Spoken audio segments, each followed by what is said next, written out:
नमस्कार छात्रों, मैं हूं गंगाधर हंडे और आज हम इस वीडियो के माध्यम से सेतु अभ्यासक्रम अंतर्गत कक्षा 9वीं विषय हिंदी दूसरे दिन का अध्ययन करने वाले हैं। इससे पहले छात्रों को एक सूचना है कि मैंने हिंदी एवं इतिहास के कक्षा 8वीं, 9वीं और 10वीं के विषय के अनुसार प्लेलिस्ट बनाई है, वह आप देख सकते हैं।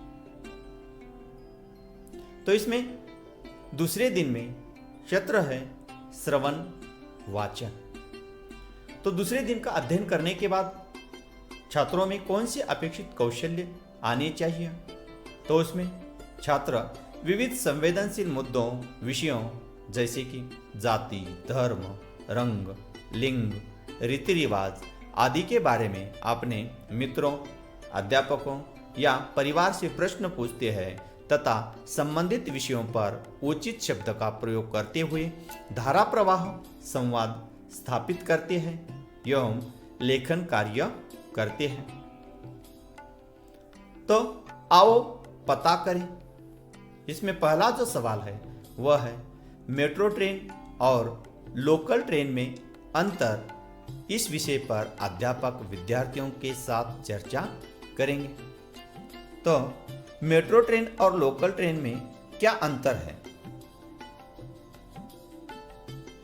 तो लंबाई के दृष्टि से देखा जाए तो मेट्रो ट्रेन की लंबाई कम होती है और लोकल ट्रेन की लंबाई ज़्यादा होती है। इसके साथ साथ ट्रैक्स की दृष्टि से देखा जाए तो मेट्रो का ट्रैक अंडरग्राउंड मतलब जमीन के अंदर से या फिर एलिवेटेड मतलब पुल के ऊपर से मेट्रो का ट्रैक होता है। तो लोकल का जो ट्रैक है वह ग्राउंड लेवल पर मतलब जमीन के साथ उनका ट्रैक होता है। इस प्रकार मेट्रो ट्रेन और लोकल ट्रेन में हमें अंतर देखने को मिलता है। दूसरा जो सवाल है वह इस प्रकार है, छात्रों को निम्नलिखित पंक्तियों का वाचन करके स्वयं समझने के लिए कहेंगे। तो कविता इस प्रकार है, पंक्तियां इस प्रकार है। मेट्रो के खंबे के नीचे रात गुजारे परमेश्वर, दीदा फाड़े शहर देखता गांव देखता टुकुर टुकुर। इधर शहर में सारा आलम आंख खुली बस दौड़ रहा, वहां रेडियो पर स्टेशन राम दीन है जो हो रहा। उनकी बात सुनी है जब से दिल करता है दुकुर पुकुर, दीदा फाड़े शहर देखता गांव देखता टुकुर टुकुर।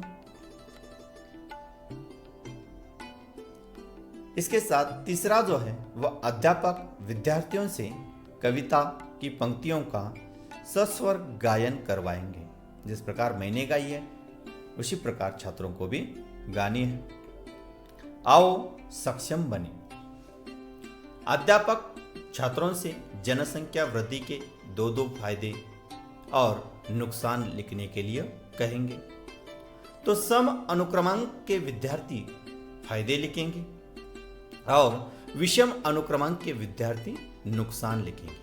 मतलब जिनके अनुक्रमांक 2, 4, 6, 8, 10 ये जो है वह फायदे लिखेंगे और जिनके अनुक्रमांक 1, 3, 5, 7, 9 आदि जो है जो कि विषम है वह नुकसान लिखेंगे। इस प्रकार जनसंख्या वृद्धि के सबसे पहले हम फायदे देखते हैं।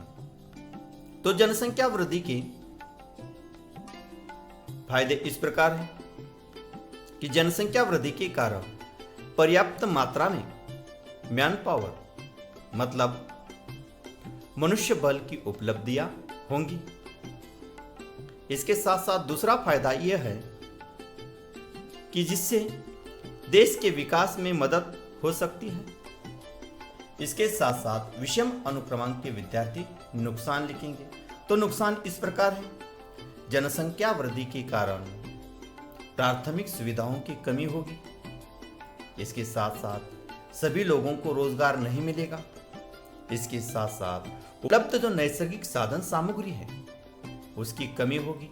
इस प्रकार जनसंख्या वृद्धि के फायदे और नुकसान हम लिख सकते हैं।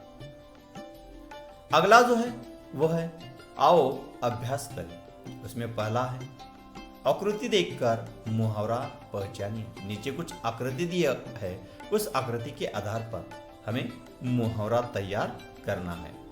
पहली जो आकृति है, 4 आकृति दी है।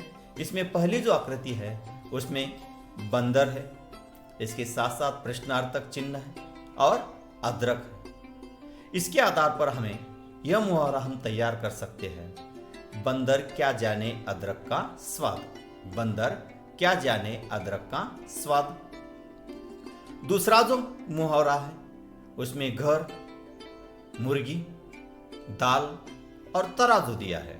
तो इसके आधार पर हम यह मुहावरा बना सकते हैं कि घर की मुर्गी दाल बराबर। घर की मुर्गी दाल बराबर, यह मुहावरा हम तैयार कर सकते हैं। तीसरा है उंगली और यहाँ उठाना शब्द दिया है। तो इसके आधार पर हम यह मुहावरा तैयार करते हैं कि दूसरों की तरफ उंगली उठाना। और चौथा जो मुहावरा है इसमें कुल्हाड़ी और पैरों पर जख्म दिखाई दिया है। तो इसके आधार पर हम यह मुहावरा तैयार करते हैं कि अपने हाथों से अपने पैरों पर कुल्हाड़ी मारना। अगला जो है वह कविता की पंक्तियों में आए लयात्मक शब्दों की जोड़ियां लिखिए। हमें यहाँ 2 जोड़ियां लिखनी है, जैसे कि झरे हुए, भरे हुए, ऐसे जो लयात्मक शब्द आ गए हैं उसकी जोड़ी हमें तैयार यहाँ लिखनी है। तो इसमें पहला जो लयात्मक शब्द है टुकुर टुकुर धुकुर धुकुर, और दूसरा दौड़ रहा है, दौड़ रहा जोह रहा। दूसरा दौड़ रहा जोह रहा। अगला जो है आओ सृजन करें। तो इसमें दीपावली के त्योहार पर गांव या शहर की रौनक देखने के लिए अपने घर आने का निमंत्रण देते हुए मित्र सहेली को अनौपचारिक पत्र लिखिए। तो परीक्षा में पत्र हमें 5 अंक के लिए पूछा जाता है। पत्र किस प्रकार लिखना है, पत्र के भेद कौन कौन से हैं, पत्र किस लिखते समय कौन सी सावधानी रखनी चाहिए, इस पर मैंने इससे पहले एक वीडियो बनाया है। उसकी लिंक मैं आपको इस वीडियो के डिस्क्रिप्शन बॉक्स में दे देता हूं। वह आप देखकर पत्र का नमूना तैयार कीजिए। और यह जो दूसरे दिन का जो अभ्यास है, यह अभ्यास अध्ययन करने के लिए हमें कौन कौन सी पूरक साहित्य स्रोत आवश्यक है। तो इसमें पहला है 7वीं की पाठ्य पुस्तक सुलभ भारती का पाठ शहर और देहात, यह पढ़िए। और इसके साथ साथ यहाँ जो वेबसाइट लिंक दिए है उस पर जाकर भी आप अधिक जानकारी दे सकते हैं। इसके साथ साथ डिस्क्रिप्शन बॉक्स में पत्र लेखन के संबंधी मैं लिंक दे देता हूँ, वह भी आप देख सकते हैं। इस प्रकार इस वीडियो के माध्यम से आज हमने कक्षा 9वीं विषय हिंदी दूसरे दिन का अध्ययन किया है। ऐसी अलग अलग वीडियो देखने के लिए वीडियो को इस चैनल को सब्सक्राइब कीजिए। धन्यवाद।